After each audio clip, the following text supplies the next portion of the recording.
Yeah, we play the number 2 team in the state tomorrow. So Oh, we'll see. We'll see what happens. They're not. I don't mean to say this like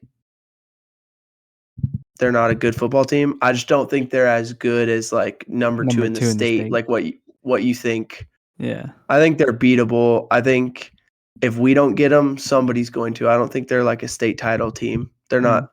I've seen state title teams. They're not that, but they are very good. They're fast. They're really fast. No one's held them to their lowest point total of the entire season is 33 points. Damn. So they've been scoring. They've been averaging like 50 a game.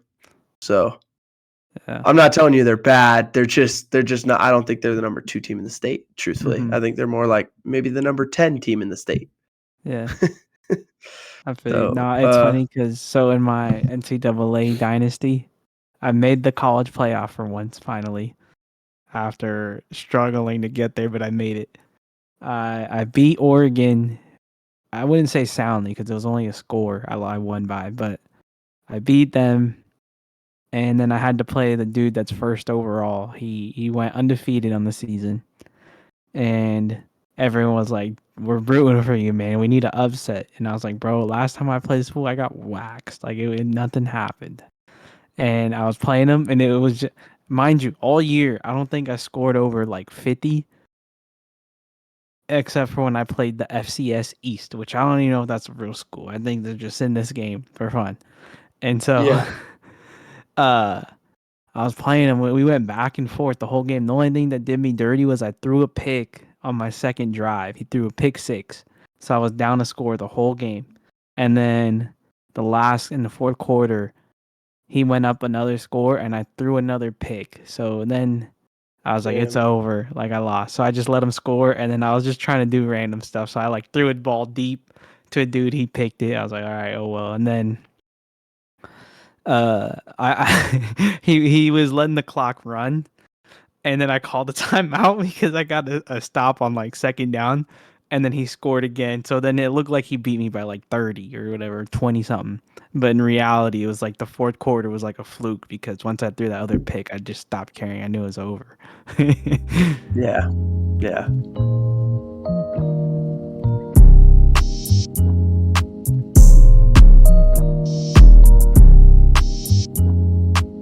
Hello and welcome back to the Second and Two podcast. I'm your host, TB. I've got my co-host, producer extraordinaire, bringer of good fortune, I hope, Jody. What's up, Joe? Not much, man. We're here. Start off by saying sorry for taking the break last week without mentioning it, but hey, we roll on. We're back. It was on me. No. It was on me. Hand up. Nah. You had some well-deserved time with the family. I'm not gonna put that on you. That it was on me. I told you enjoy your time with the family. It wasn't just you. You did. It was a collective, which I appreciate. Yeah, I do appreciate. It's crazy. We are in the double-digit weeks of the NFL season. We are finally here. We're running out of football. Home stretch of the regular season. We've got 8 weeks of football left in the regular season. And then, it'll be nut crunching time in the playoffs. But speaking of playoffs, give you the quick update on the squad over here. We did limp our way to a 3-7 finish a little bit there. Started 2-0 in district. Whoa. Started 2-0 in district. And then lost our last 3 games. Last time we were on, I told you about the bad loss we had at home. Yeah. We then went on the road in a kind of a must-win game if we wanted to have a shot at winning the district. And started off great. In the middle of the second quarter, we started shooting ourselves in the foot. We went into halftime down 14-8. Played pretty well defensively for the most part. We're doing some good things. And then, we ended up in a dogfight. We were down 22 to 16 with about 7 minutes to go. We got them in 3rd and long. and we just blew our assignment, dropped the guy in coverage, man coverage, and they threw a touchdown. Dang. That was kind of the nail in the coffin. The game ended up being some kind of crazy final score. I think it ended up being like 33 to or 34 to 26 or something like that. I mean, 34 to 22, I think is what it was. Okay. Did you guys get for 2 then, I take it? Yeah. But anyway, I mean, we were right there. We could have had it. We made too many mistakes. And then this last week we played the district champions and had them on the ropes. We were up 16-0 with a minute and a half to go in the first half. Okay. And then we threw a pick six. Ooh. That hurts. Quick 3-and-out, punted to him. Gave up a deep ball. Yeah, gave up a deep ball right before the half. And went into halftime up 16-13 instead. Dang. And then they came out to start the second half. And their second play from scrimmage, they ran a halfback pass, and it scored to give them the lead 19-16. Ooh. And then they never really looked back. We ended up losing 40-30. We gave up a pick six and a punt block in the second half for a touchdown. So defensively, we really didn't play that bad, but we shot ourselves in the foot. Yeah, and so we messed some stuff up, but still found ourselves in the playoffs. Kind of luckily, quite frankly. Yeah. And we got to play the number 2 team in the state of Texas tomorrow. They're a good football team, really fast. They do a lot on offense that you have to prepare for. I mean, like seriously, the one set they're coming out and they're in, what looks like wishbone, and then the next play they're in spread 2x2, and then the next play they're giving you tackle over, and then the next play they're lining up in this crazy formation and they're running like reverse flea flicker to the quarterback, throw it deep. So they're doing a million things on offense. So they make you prepare for every run scheme, power, counter, inside zone, split zone, speed option, ISO. Like they're making you prepare for all of it. Yeah. Formationally, they have a million formations. I think I tagged like 39 formations in their last 4 games. So they're gonna make you do a lot defensively to prepare. Yeah. And they're a good football team. So we've got our hands full. But the message has been the same all week, which is, to the kids, if you believe, we can go get it done and we'll be the talk of the town. We can go get this thing done. So, and then the nice thing is if you win this game, you set yourself up to go on a run, but this is the toughest one. So you got to win this one first. So, and in other news, last week during the game, I was so excited, celebrating so much that while I was kind of throwing my hands up and celebrating, I dislocated my shoulder. Your bad one? The one that always dislocates. It was pretty embarrassing to be celebrating as a coach and you dislocate your shoulder. Did you pop back in or?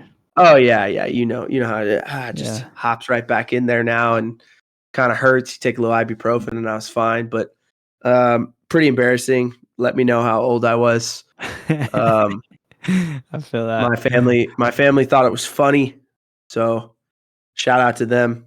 And but we can move it on, and enough about me. Let's talk some NFL news here. Yes, sir. First thing, last week we had our guy Christian McCaffrey return to the field. Now I didn't get to watch much football that day. I actually picked up a shift on Sunday, so I worked in the morning. Kind of missed all the morning games, which is a lot of the day. And I heard he played pretty well. I couldn't tell you if he did, but heard that he looked good enough. He looked good. Yeah. And let's see. We'll see how that goes. If maybe he goes back to scoring touchdowns every week. That would be nice. Help with some betting, but Next thing up on this list, we got the Rams traded Tre'Davious White last week. I don't know where he went. Couldn't tell you, but Ravens. There you go. Ship him to the AFC. Get him out of the NFC. Let's see. We had the Saints trade Marshawn Lattimore, right? That's his first name. To the Commanders. They needed some cornerback depth, so that helps them out.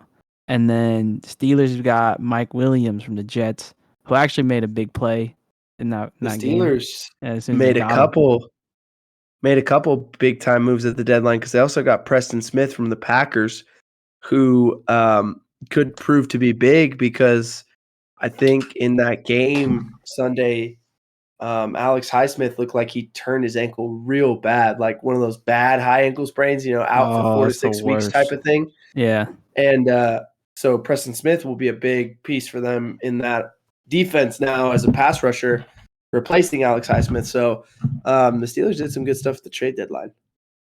Yeah, they're looking nice right now ever since they got Russ at the starter, which is crazy. No one would have guessed that. Not even me. I said they were going to be terrible. So I shout out to the Steelers. Not even this crew right here. No, none of us could have guessed that one. I mean, you had them in the playoffs. I had them. I did. I always thought the Steelers would be good. I just thought that the quarterback would still be a problem for them. And now, again, it's not like quarterback is a strength of their team, but Russell Wilson's playing well right now. He's playing well enough to win games when they're in them. So credit to him, credit to Mike Tomlin, credit to the Steelers organization for being prepared for this moment, and they're doing a great job. Let's get to some awards. What you think, Joe? Yeah, let's get it. Kicking it off, we got the Tukwa Gamer of the Week award. Now, I assume you saw my suggestion, but we'll roll. I'll take it. I got Jamar Chase this week. My guy balled out versus the Ravens. Fortunately, they lost. Sadly, close game.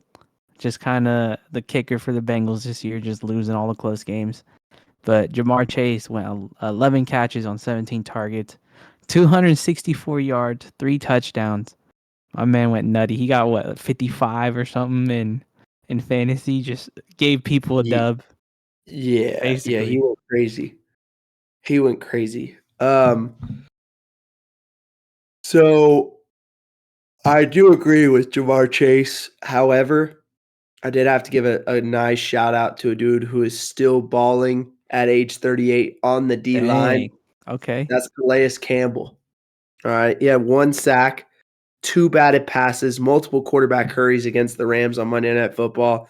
I mean, just such a gamer to still be playing this well at such a physical position at his age. It's one thing to see quarterbacks play, touching 40, just after 40. This dude is nearly 40, and he's a D lineman. All right, that's just insane longevity. So Calais Campbell, I'm gonna say that most teams are gonna be feeling pretty good when he retires because this dude is still wreaking havoc. Well, on the Jody's Dog of the Week, I too decided to pick someone up off the Dolphins from that Monday night game. Former Ram, Jalen Ramsey. Now, from what I remember seeing in the game, my dude made a ton of open field tackles, was targeted with Puka and Cooper, and I don't even think he let many catches slip if he did. Couldn't tell you specifically on the targets and whatnot, but it looked like he was shutting them down out there versus the former team. I'm sure knowing somewhat the scheme helps and whatnot, but it's been a couple years since he's been there, and my dude kind of balled out on Monday, so he's my dog of the week this week. Like it. Yeah. I got a minor setback for a major comeback. And that team this week is the Texans. Tough week for them after blowing a big lead to the Lions. But I do expect a bounce back, big time bounce back when they play the Cowboys on Monday Night Football this week. Texas. Big interstate rivalry. Jerry wants to win it, of course, with Dallas. But I think the Texans and Stroud, they bounce back against Micah Parsons and the Cowboys. And I think you see a Texans victory on Monday Night Football this week. Yeah, Jerry needs to figure out his stadium, bro. He got people can't catch touchdowns in the end zone. And my gosh, dude, you are couldn't see stealing my. To see because he's blinded by the sun of his own stadium, and literally dropping it because he just can't see. And then what's even crazier, just as crazy, I don't know. It's just in addition to this. My bad. Yeah. This is the No Cap Hats Off award of the week. Yeah. My bad. And you're already there, so it's great. Yeah. But Jerry Jones, did you see his reaction? This dude crashed out, huh? He went crazy. They asked him about it, and he said, "Our coaches know where the sun is before the coin toss. Players know where the sun is. Hey, Everybody knows where the sun is." Man, And then he said, "Where's the moon?" And it was like, "Whoa, what is Jerry talking about right now?" He lost his mind a little bit, and I think he just can't handle how bad they are. They're just bad. They're bad. It's tough. Hey, I mean, Cooper Rush out there at the helm now. Dak got hurt with the hammy. It's all bad over there in Jerryland. But Jerryland. Hey, on PMT this week they said he probably meant to build it north and west, but ended up building it east and west, and that's why the sun's a problem. He loves it. He loves the sun. Where's the moon? It's up there with the man on it. But speaking of men in the trenches, we got the Strahan Munoz Big Fellow Award. And this week I got number 63, the right guard on the Cardinals, Tristan Colin, I believe. I don't know how to pronounce that last name. I'm gonna guess it's that. I got to witness more run blocking, so I know I brought that up a couple weeks back. I like watching the run game. It's fun. You get to see how dirty these fools can be. I mean, not necessarily being against the rules, but getting physical. And so he has great extension in the pass pro. He likes keeping people to, a distance. With his eyes are always on the swivel. So when he didn't have no dudes, he was looking for help, getting extra push on the end and whatnot, helping out his tackle. Good to see. We got some nice pulls from the kid. I love watching him pull. He was going every which way. So they had him pull in for some zone and then some wide, like outside stuff. You know what I mean? Fun watching that. And he gets the second level whenever he's got the combos and whatnot, which is cool. And then that's it. I don't watch this week. I kind of cheated. Not gonna lie. I was gonna watch the Cardinals again, and I was like, wait, I watched them last week. So I don't know if he had an early day this week. They did blow out the Jets though, 31-6. So it's possible. But they oddly enough, I don't know if he's younger or what, but they kept rotating out their guard 2 weeks ago. So like it'd be him. Next thing you know, it's someone else. Where I was like, oh, he's done for the day, and then he'd be back in. He in the fourth quarter they rotated a couple times, so he was in at the start of the quarter, was out, came in for like a couple plays, like a drive, and just quick drive, took him out, and then he finished the game. It was weird. So I don't know if they're just getting the other kid some work or what, but whatever they're doing, it's working. So they're doing nice. Cardinals are on fire right now. On the Strahan side of this award, I think I've given it to him this year, but I'm going to do it again. Jared Verse, he's just a man among children right now. Incredible. He's incredible to watch. He plays with so much power and leverage. His 3.5 sacks in his last 3 games, including one on Monday Night Football against the Dolphins. Some of the stuff, I mean, it's not just the sack numbers, though. It's some of the stuff he does in the run game where he'll just like literally take a blocker and just like throw him into the hole and then go make the tackle. And you're just like, golly, is this the Hulk that I'm watching play football? Like, he is unreal how strong and powerful he is. He understands leverage. He understands how to move people. He's becoming quickly one of my favorite dudes in the NFL to watch. And that's not just because he's a Ram. It's just because of the way he plays. He's a fun dude to watch. If you haven't watched the Rams a whole lot, or you haven't watched Jared Verse, do yourself a favor and go watch him on Sunday, because this dude, he has it, man. He has it. Yeah, he's definitely a big presence. Shout out to them picking him up this draft, because he's been balling. That's for sure. Speaking of people balling, we got the Who's Cooking Award. Are they doing really good? We got to shout out their their presence, or are they doing really bad? Or it's like, hey, this guy has been struggling. Take a look at him. He's got no good food on the table. It's burnt. He let it cook too long. It's burnt. Oof, And not the burnt stuff.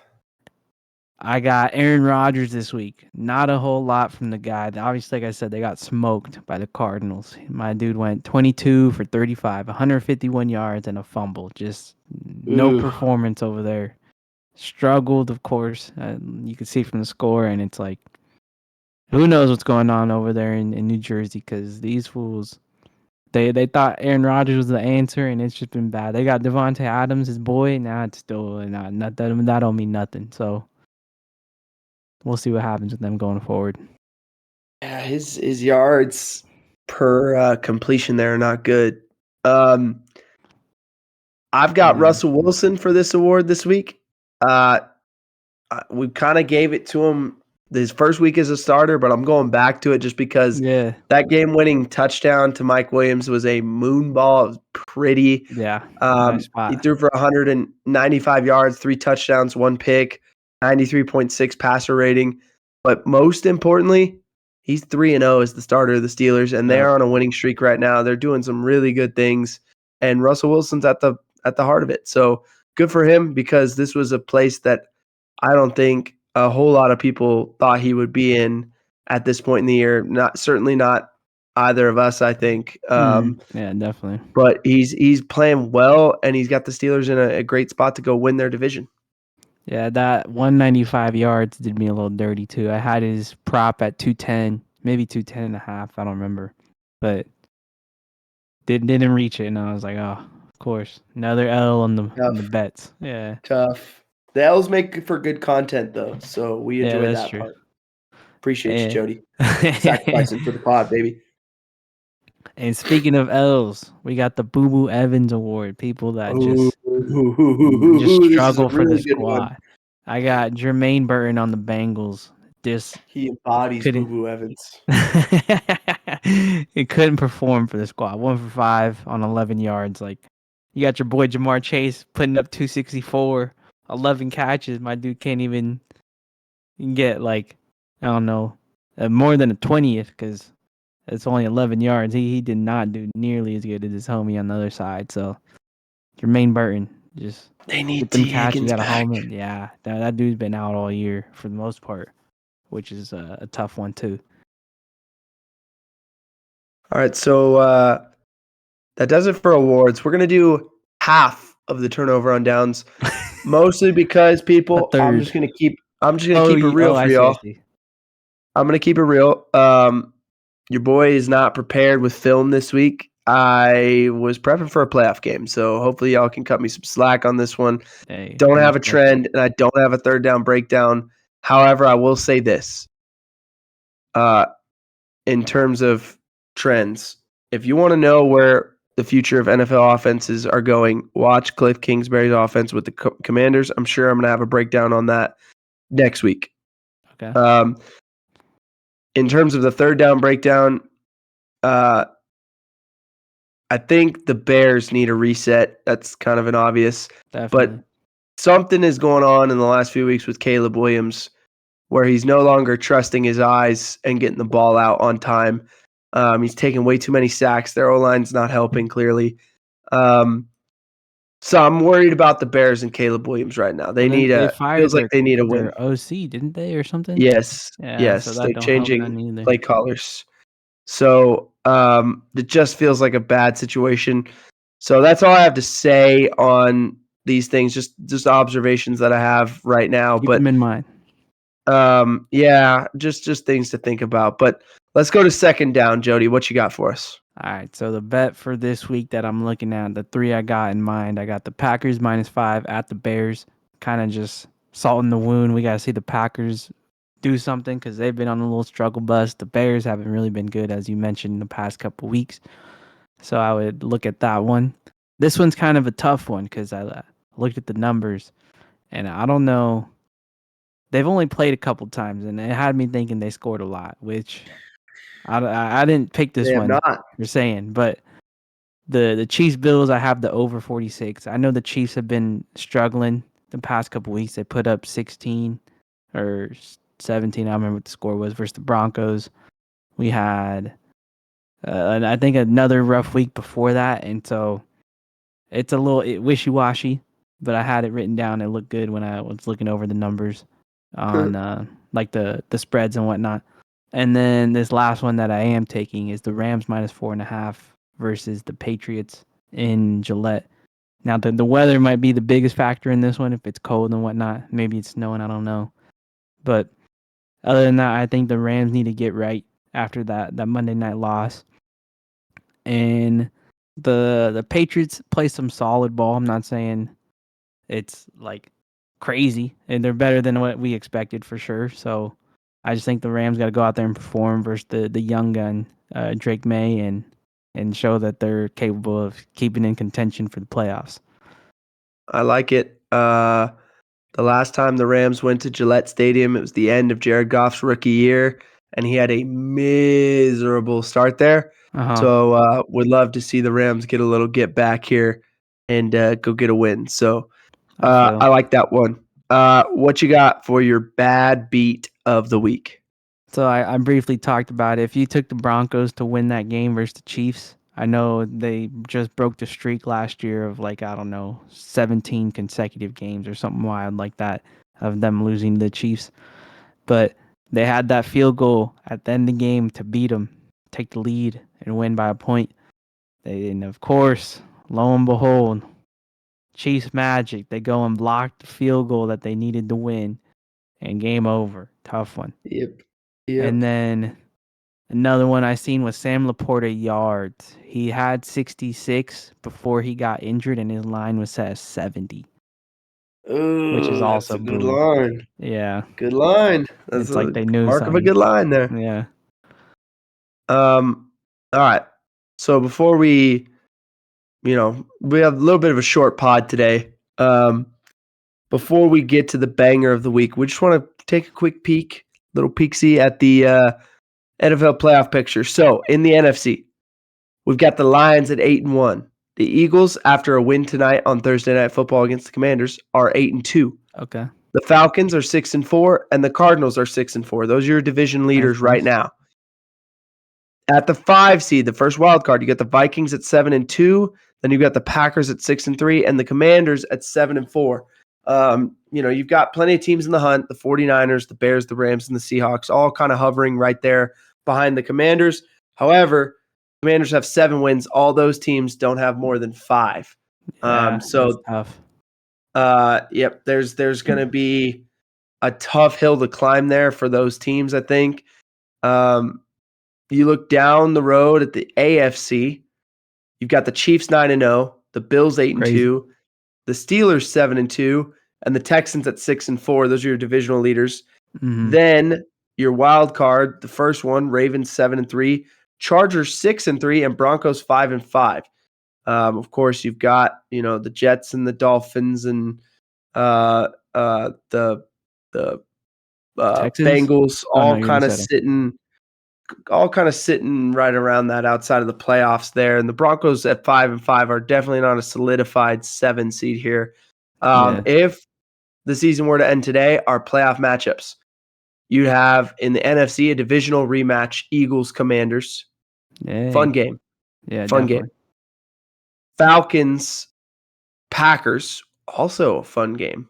2. Mm-hmm. Oh no, not again.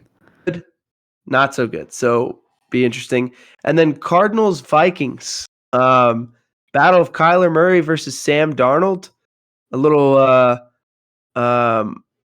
intriguing matchup there between the Vikings' awesome defense and what the Cardinals' offense has become this year with dudes healthy. That would just be a fun matchup as well. Yeah. In the AFC, you'd have a Bills-Broncos matchup that feels like the Saturday kind of early afternoon game where everyone expects the Bills to blow them out. Yeah. You'd have the Steelers hosting the Chargers. I would love that. That would be fun. That's a fun game. Tomlin and Harbaugh, can you imagine? That's a well-coached game right there. I would enjoy that. And then Texans-Ravens, is Stroud versus Lamar, and we saw that in the playoffs last year. You get to see it again. That becomes kind of a little bit of a rivalry there. Of all the matchups we could possibly see right now, Joe, which one stands out to you the most? I think the Falcons-Packers, simply because of Kirk Cousins. So he was over there in the Vikings. Now he's in Atlanta. So he kind of knows them. They know him. I think that would be fun to watch. And then for the AFC, I think I agree with you with the Steelers-Chargers. That's the one. Yeah. Steelers-Chargers is the one to me. Eagles-Commanders, I like. Just the division rivalry for sure. Those are always fun. And the quarterbacks, Hurts and Daniels, are fun to watch. But man, Steelers-Chargers, that'd be the best coach game all year. You know what I mean? Just two coaches going at it. And they both have the tools to win consistently right now. So that would be a really fun game. I'd like that. That's a fun one just to watch the coaches on the sideline. You got Harbaugh over there in his 2-point stance, and then you got Tomlin on the other side just standing there. Got his little thing in front of his face, just looking all mean, you know what I mean? That'd be fun to just watch him stand there. Of all the teams not in the playoffs right now, who do you think is the most dangerous? Oh, I kind of want to say the Dolphins for the AFC. I know Tua has been a little slower to get back to speed, but I think as soon as he gets right, Tyreek, stops battling his wrist injury, they could get nutty again like they've been in the past couple years. And then for the NFC, the Bucks. They're not in there. The Bucks. I think they've played some hard games. I think they got most of their tough games out the way. And Baker's been balling. The running back cores have been nice. Was it Rashad White and Bucky Irving? And I think they might be getting Mike Evans back soon too. I'm not sure. So a lot of things. Yeah. I'm gonna go the team. I would like to say the Rams, but it's tough with that Monday night loss. The team that's really standing out to me right now is San Francisco. Yeah, that's true. Getting McCaffrey back and healthy, and he looks good. They're 5-4. They're kind of starting to hit the stride. I believe they've won 2 in a row. And Shanahan's always been better after the bye. And I like their look right now. I think they're getting better on defense too. So I think that the 49ers could be a sneaky team this year where they're not going to be a top 3 seed more than likely. They could win the division, be the 4 seed, or they could be a wild card. And either way, I could see them making a little run with that being the case. So the Niners, to me, would be the most dangerous team. What about for the AFC? In the AFC, I think I have to go with the Bengals just because of Joe Burrow. They're also getting T. Higgins back, and they're getting healthier. Their defense hasn't been as good this year for the most part, but I do think they could make some noise if they can get in. I think they gotta win the rest of their games, though. I think they're 2-7, right? Something wild. No, I think they're 3-7 right now. Okay. They have they got a bye, and they don't. So you're right. So I think they've got their work cut out for them. Yeah. But I also think 9-8 makes the playoffs in the AFC, the 7 seed. The Broncos are only 5-5 right now. That's true. I think 9-8 could get that 7 seed, and I think the Bengals are capable of that. And here's the thing: if they do that, it means they won a ton of games on the stretch. So if they get in, they're hot. Yeah, that is true. So I'll go with that. All right, short but quick but good pod here. We've got the banger of the week, and it is my week here. I had this before, so I could agree for sure. I am juiced up to tell you all about something. All right. So there's this limited time, special seasonal order that you can get at Chick-fil-A. Now, I will tell you the honey pimento chicken sandwich. Highly recommend. Very good. Okay. But that's not what I'm talking about for my banger of the week. My banger of the week is the banana pudding milkshake at Chick-fil-A. Yep. Fantastic. It's the best milkshake I've ever had. The best milkshake I've ever had in my life. All right, it's Uh-huh. the best. Banana pudding is fire in general, and then they put in It's the got. They even put the little vanilla wafers in there, and like they do the whole. They do it right, and it is fantastic. I paid, I don't know, whatever it was, $5 for it. Yeah, I want to say And like $5.69 or something. I thought to myself, I should have paid $5 more than I did. That's how good this was. I would have paid $10 for it because that's how good it was. Almost went back for seconds had I not been considering my overall health and well-being. Yeah, definitely. The sugar in it is crazy, but so good. I mean, if you're just looking for a nice, creamy, sweet, cold treat, I don't think you can go wrong. Banana pudding milkshake at Chick-fil-A. Yeah. And they'll give you your shake and they will tell you my pleasure on your way out. Bang. Drop the mic. Banger. Oh man, that's hilarious. My guy said, and they'll tell you my pleasure. Hey, they do have some good customer service over there. The shake was definitely amazing. I might have mentioned it when I went to my work conference like a month ago. We stopped at Chick-fil-A and I seen it on the menu and I was like, closed man. on Sunday. Yeah. You my Chick-fil-A. But anyways, you I my saw it on the number menu one with with the lemonade. Ah, yeah. All right, but I seen it on the menu off to the side and I was like, man, do I go 2 sandwiches here? No, I got 2 nuggies. I got regular nuggies and the grilled nuggies. And I was like, do I get this thing too? And like, mind you, it's on the company, but it's like, that's a lot of bread. Because the nuggies themselves, I think, are like $6 to $8 a pop. And then plus the other like $6 for the drink. I was like, nah, I'll just stick to the nugs. Leave it there. And then fast forward to like 2 weeks ago, Johnny's like, yo, you want anything from Chick-fil-A or Cane's? And I'm like, give me the specialty shake. I don't care what it is. He was like, which one? I was like, whatever the one is that they're giving on like the seasonal, like you said. I was like, give me it. Yeah. And he was like, it's a banana pudding. It sounds fire. I was like, run it. And then we got to the crib. I had it, and I was like, I was slurping that thing. Make sure it was all gone. Dude, It was so good. quit glazing the shake, bro. Come on. No, it's fire. I agree, definitely. And it's Yeah, one thing that we don't have over here in Slow because there's no drive-through. There's in the whole city no drive-through. So this is like 30 minutes out to get this, and it was worth the wait. Worth it. Yeah. No, if you have a Chick-fil-A near you, it's worth your time to go get that banana pudding milkshake. So we'll leave you with that. And until next time, we'll let our guy take us out. Ray. You're